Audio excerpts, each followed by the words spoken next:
Once upon a time, in the middle of winter, when snowflakes were falling like feathers from heaven, a queen sat at her window, which had a frame of black ebony wood. As she was sewing, she looked out at the snow and pricked her finger with the needle. 3 drops of blood fell onto the snow. The red on the white looked so beautiful that she thought, if only I had a child as white as snow, as red as blood, and as black as the wood in this frame. Soon after, the queen gave birth to a daughter who was as white as snow, as red as blood, and had hair as black as ebony. She was named Snow White. Sadly, the queen died shortly after giving birth. A year later, the king remarried a beautiful but proud and cruel woman who had studied dark magic. She possessed a magic mirror to which she would often ask, "Mirror, mirror on the wall, who in this land is fairest of all?" The mirror would always reply, "You, my queen, are fairest of all." As Snow White grew up, she became more and more beautiful. When she was 7 years old, she was as beautiful as the light of day, even more beautiful than the queen herself. When the queen asked her mirror, "Mirror, mirror on the wall, who in this land is fairest of all?" it replied, "You, my queen, are fair. It is true. But Snow White is 1,000 times fairer than you." The queen was horrified and became envious and furious. She ordered a huntsman to take Snow White into the forest, kill her, and bring back her lungs and liver as proof. The huntsman took Snow White into the forest but could not bring himself to kill her. He let her go and brought back a wild boar's lungs and liver, which the queen cooked and ate, believing she had consumed Snow White's organs. Snow White wandered through the forest until she came to a little house. She went inside and found it to be the home of 7 dwarfs.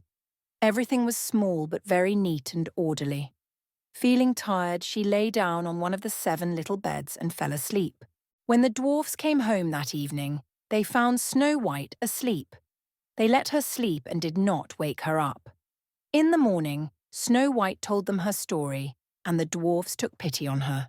They invited her to stay with them in exchange for keeping the house tidy and cooking. She accepted their offer. The queen asked her mirror once more, "Mirror, mirror on the wall, who in this land is fairest of all?" The mirror replied, "You, my queen, are fair. It is true. But Snow White, beyond the mountains with the 7 dwarfs, is 1,000 times fairer than you." The queen realized that the huntsman had deceived her and that Snow White was still alive. The queen devised a plan to kill Snow White. She disguised herself as an old peddler woman and went to the dwarf's house.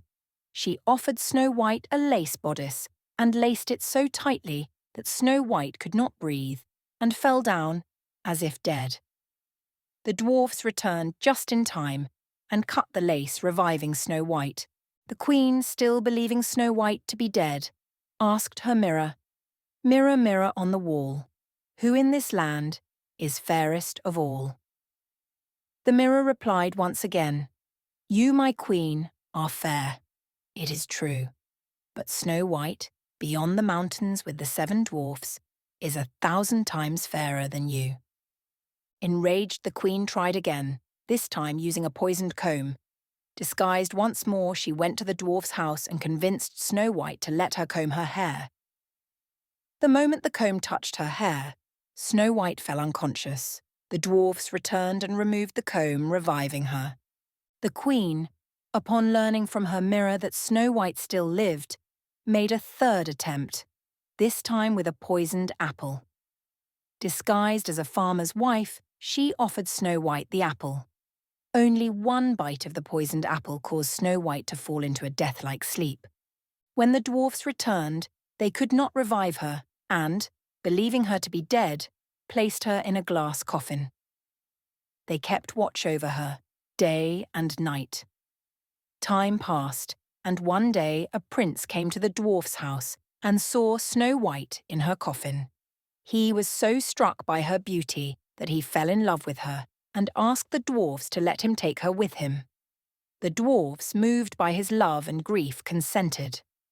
As the prince's servants were carrying the coffin, they stumbled on some bushes, causing the piece of poisoned apple to dislodge from Snow White's throat. She awoke, and the prince declared his love for her.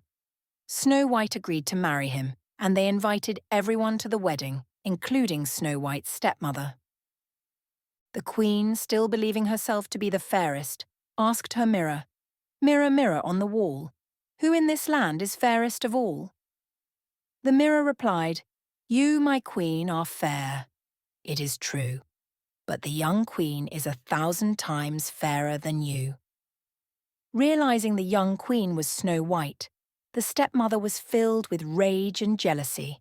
She went to the wedding, but the prince had prepared a pair of iron slippers heated in a fire. The queen was forced to put on the red-hot slippers and dance until she fell down dead. Snow White and the prince lived happily ever after.